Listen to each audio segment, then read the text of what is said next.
Hola y bienvenidos. Bueno, sin rodeos. A partir de hoy vamos a hablar de varias historias que, por increíble que parezca, todas tienen el mismo final en agosto de 1945. Esta historia es la historia de grandes mentes. Es la historia que jamás se cuenta en su proceso, pero sí se cuenta solamente el final. Esta es la historia de un arma que solo se ha usado una vez, pero que cambió el mundo para siempre, dando pie a la era nuclear. Pues las armas nucleares siguen ocupando un lugar muy estresante en nuestra vida como siempre. Han transcurrido más de 70 años desde Hiroshima y hoy en el mundo hay aproximadamente 9.500 cabezas nucleares que, según los científicos, servirían para destruir el mundo unas 100 veces más o menos. Los personajes principales de esta historia por parte de los Estados Unidos son los presidentes Roosevelt, Truman, Vannevar Bush y el general Leslie Groves. Y también están el primer ministro británico Winston Churchill, el ministro del Tesoro John Anderson y James Chadwick, el descubridor del neutrón. Ellos jugaron un papel muy importante durante la Segunda Guerra Mundial, pero hoy también vamos a presentar un puñado de personas tal vez igual de importantes que las ya mencionadas, que no son contadas muy a menudo. Pero ¿la bomba atómica era realmente un arma necesaria? ¿Y cuánto daño hizo a la humanidad? Pues a lo largo de estos videos vamos a averiguar qué tan importante fue. A partir de este video vamos a ver qué tan necesaria fue la bomba atómica, y para eso tenemos que primero viajar a 1943, a un viernes 3 de diciembre de 1943, porque poco después de las 7 de la mañana el RMS Andes abandona las aguas del Atlántico y se interna en el río James, en la bahía de Chesapeake.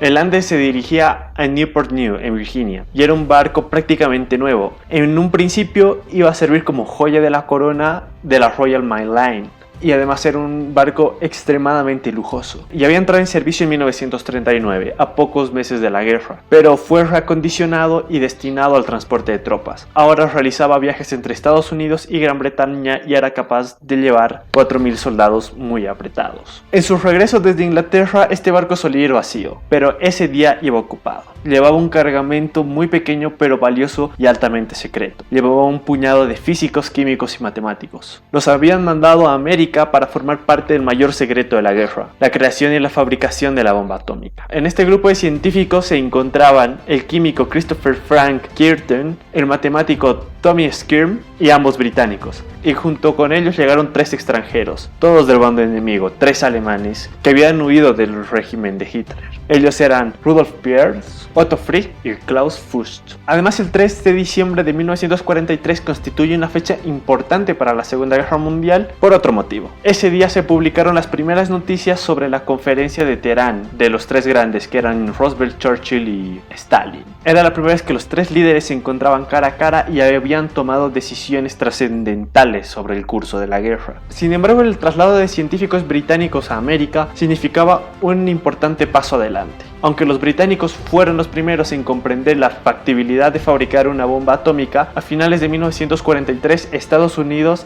les habían tomado delantera.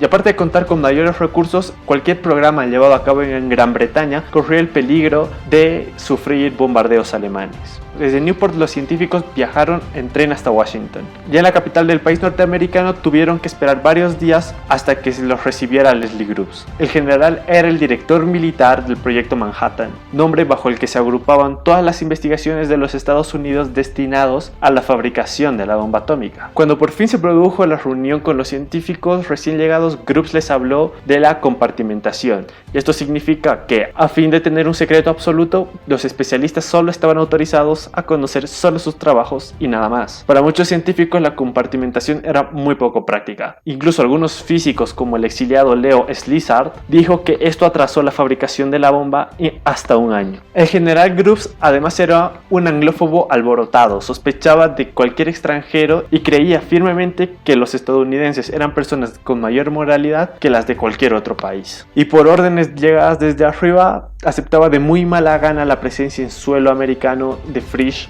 Peierls y Fuchs y los demás científicos británicos. En aquella reunión los científicos fueron destinados a distintos lugares. Algunos, como Frisch, fueron enviados a Los Álamos, que es un lugar de vital importancia para la historia, que lo veremos mucho más adelante. Y debido a sus conocimientos en la separación de isótopos, Peierls y Fuchs fueron destinados a Nueva York. Ya en Nueva York habían 15 científicos trabajando en el proyecto Manhattan. No estaba previsto que todos ellos se quedaran en el país, con excepción de nuestros 3 protagonistas, los recién llegados. de manera que los directores del Tube Alloys, nombre clave para el programa atómico británico, pidió un informe exhaustivo al MI5 sobre Fuchs, porque el MI5 sabía que Fuchs había sido comunista, pero su informe aseguraba que había renunciado a toda participación política y que su conducta en Gran Bretaña no era nada objetable. Pero lo que nadie sabía, ni siquiera las personas que trabajaron con él en la fabricación de la bomba atómica en Nueva York, era que tenía ciertas actividades un tanto sospechosas, ya que desde 1941 Klaus Fuchs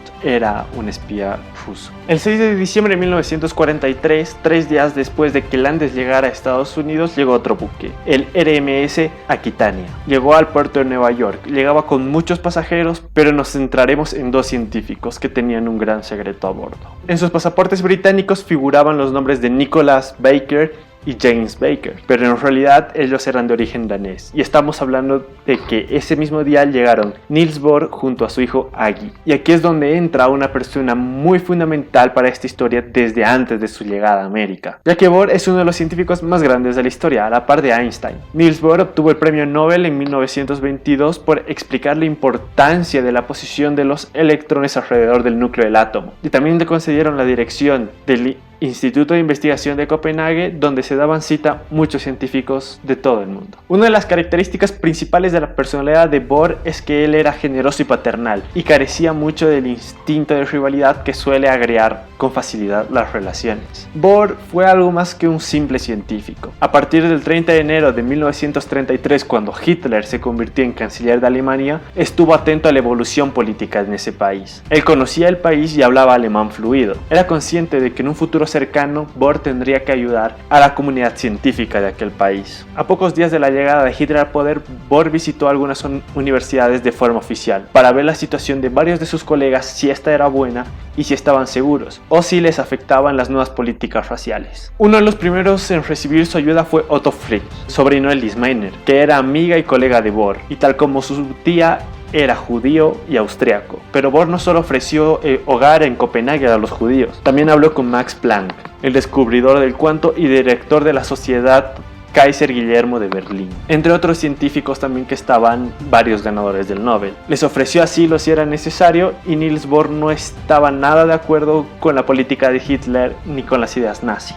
En septiembre de 1938, Bohr celebró su seminario anual, pero con la guerra recién en sus inicios, pocos científicos asistieron. Uno de los pocos que fueron fue Enrico Fermi, que había descubierto la desintegración beta. Durante el seminario, Bohr y Fermi se separaron un momento del resto, y Bohr le dijo a Fermi que ese año ganaría el Nobel. En tiempos tranquilos, este tipo de revelaciones sería impensable, pero en ese mismo momento no. Cuando Fermi se enteró, confesó que después de ganarlo él se quería quedar en Dinamarca por las nuevas leyes raciales contra los judíos en Italia. Enrico no se quería quedar en su país porque su esposa Laura era judía, y después de la velada de los Nobel en noviembre de 1938, Fermi junto a su familia y su niñera se alojaron en la casa de Bohr hasta poder partir a América. Cuando Bohr llegó a Estados Unidos aún se hablaba de la conferencia de Teherán. En Nueva York, Bohr y su hijo recibieron un trato preferencial y no se sometieron al procedimiento de inmigración habitual. El secreto de la llegada de Bohr era tan importante que si se hubiese filtrado que Niels Bohr hubiese llegado a Estados Unidos, los alemanes, los rusos y los japoneses se habrían percatado de que en América estaba pasando algo muy importante. En Washington, Bohr se entrevistó con el general Groves, a los pocos días de que este se entrevistara con Pierce, Frick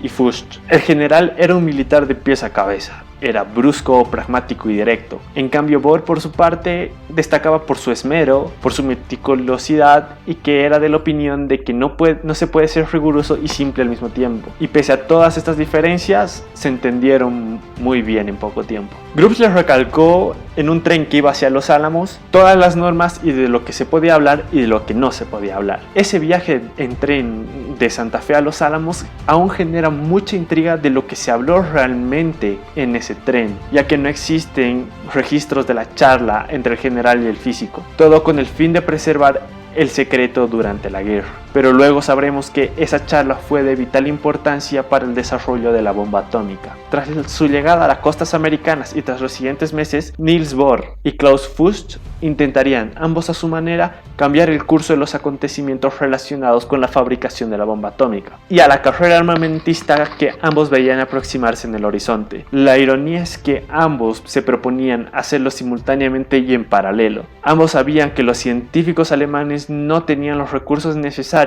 para el desarrollo de una arma de esa magnitud, por lo que Alemania no representaba ninguna amenaza en este sentido. Pero los gobiernos del bando aliado tenían nuevas prioridades que darían a Occidente un dominio indiscutible en el mundo de la posguerra, donde Rusia pasaría de ser un aliado a ser un gran rival.